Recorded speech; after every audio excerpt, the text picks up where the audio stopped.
Morning, everybody. We're back. So I'd like to take this opportunity today to give you a quick rundown or a run through of my current workflow that I use with the Line 6 Helix. I've been using the Helix now for 7.5 years, and it's been absolutely great. And I've just done a few things this year that kind of are a departure from what I normally do. So I've made a preset that I've been super proud of, and I've been using it a lot lately. It's called the 5152. It's kind of an homage to my original live rig that I used when I first started playing professionally about 20 years ago. So going to give you the top-down run-through, and let's get to it.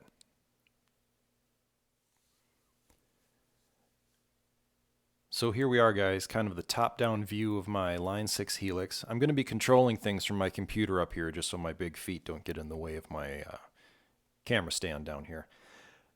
But anyway, it's a 8 snapshot preset, and I also have regular stomp boxes underneath. Every effect that's on the front or available is also found underneath. Down there like that. But we're going to stick in stomp box mode for now. So my bottom 4 are basically my bread and butter. I could do an entire gig with just those, or even just with my clean and my rhythm sound. My clean sound, we'll start there. It's a US double norm, and both amps go into the same 1x12 Cali 4 cabinet, mic'd up with the 7 dynamic microphone on the cap edge. And another thing that I do here, I pretty much always have my low cut at about 120 hertz. Some people think that's kind of nuts.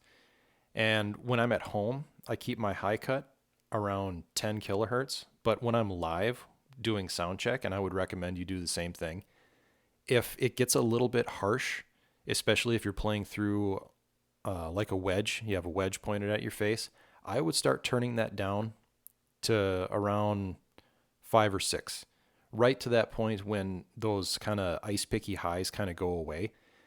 And really, you won't notice a difference in tone, just a difference in pain, because these can be kind of bright.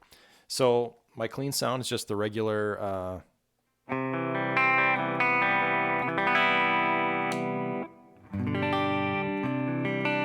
very chimey.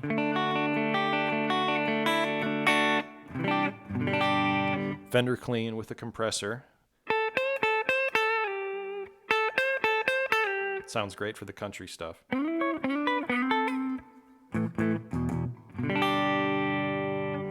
And then my rhythm channel, rhythm 1, is the PV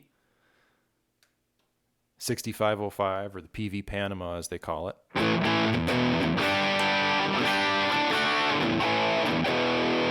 And I use basically the dynamic plate for everything as well. I don't really turn it off except for one of my snapshots.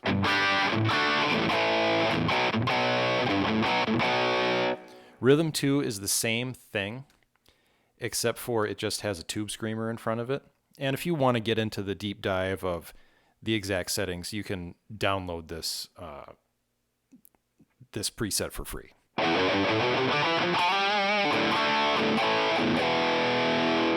And I don't know if you can see the parentheses around the channel volume. I have the channel volume controlled by snapshots. So when I go to snapshot 4, it increases from 5.4 to 6.1. And that's really the only difference between rhythm 2 and the lead. And it also turns on the transistor tape delay.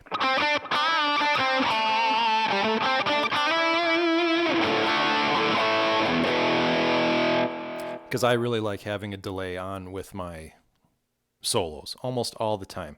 I do have the lead verb, which is the same sound, same lead sound, just without the delay. Sometimes if I'm playing something more AC/DC-ish, I'll use this.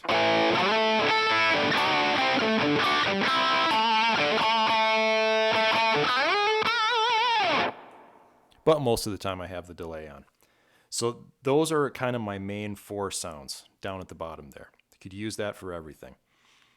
Big reverb, snapshot number 5, is really kind of a one-off song.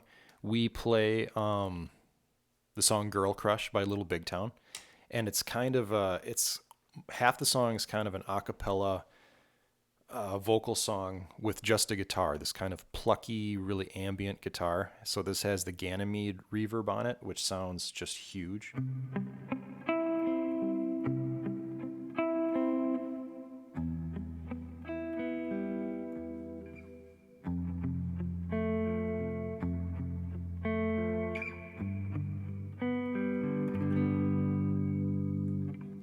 Just a massive, beautiful sounding reverb. Because half the song, there's no bass and no drums. And then one of my favorite snapshots is number 6. I call it Shit Sandwich.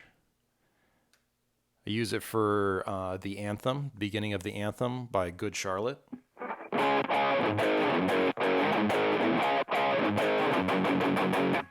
And then you kick into the rhythm sound. It's also great for that beginning of I Believe in a Thing Called Love.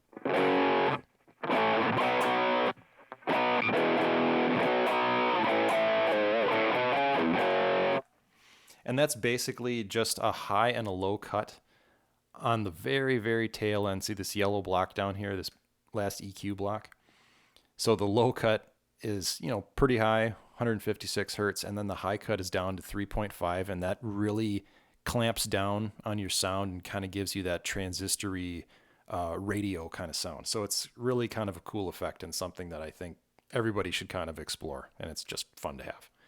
And then the last one here, 7, is the same as my Rhythm 1 sound, but just totally dry. And I'll use that for the beginning of something like Lola Montez, where it's just kind of this chuggy guitar and you don't want all this reverb in the background.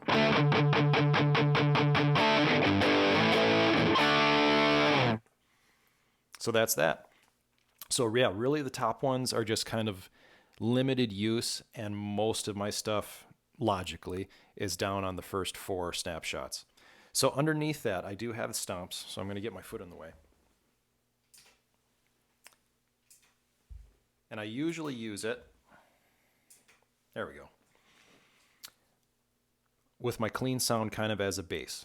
So down at the bottom, I have my plate reverb, transistor tape, the 4-voice chorus, which is not assigned to any snapshots. I can only really get to it if I'm in stomp box mode. And then amp select switches between my clean and my dirty amps. So the reason I put the 4-voice chorus down here is because it's such a delicious effect and I want to use it all the time. But it's kind of like dessert. I love chocolate cake, but you don't want it for every meal. So I just use it on a handful of songs. I like to use it on the intro to Shut Up and Dance. So what I'll do is I'll turn on the 4-voice chorus on the transistor tape before the song even starts. And you'll notice the little red camera up in the upper corner, my snapshot camera, is red, which means that it won't remember those changes. So when I go off of it. So I'll use it for the intro. Switch to my rhythm. And then switch back later, and those changes are gone. So it's really only just for little parts. The other thing I like to use the 4-voice chorus for is the beginning of Zombie.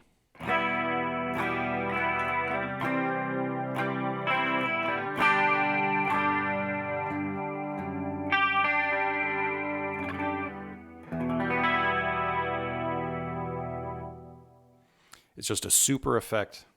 And I used to use chorus on everything. So that's kind of the departure from what I've done in the past. Because I would use a chorus on all my clean sounds. but I would just turn the mix really low so it was kind of barely there. But I feel it's more effective if you just use these things sparingly. And that's kind of a good rule of thumb for all effects. Just use them just when you need to. Don't use them all the time. So anyway, there we go. Oh, and I do have a wah and a volume pedal hooked up, but that's not super important. But yeah, if you want to get into the nitty gritty of all the specific settings and everything that I've done, just download that preset for free. Experiment with it. Check it out. So I hope you liked my video about my live preset. If you're interested in downloading it, I'll have a link to it in the description on the Line 6, I think it's called Custom Tone. It's free. So if you want to mess around with it, go ahead, experiment, make it your own. But thanks for watching. Be sure to give me a like and a subscribe, and you have a good day. Thanks.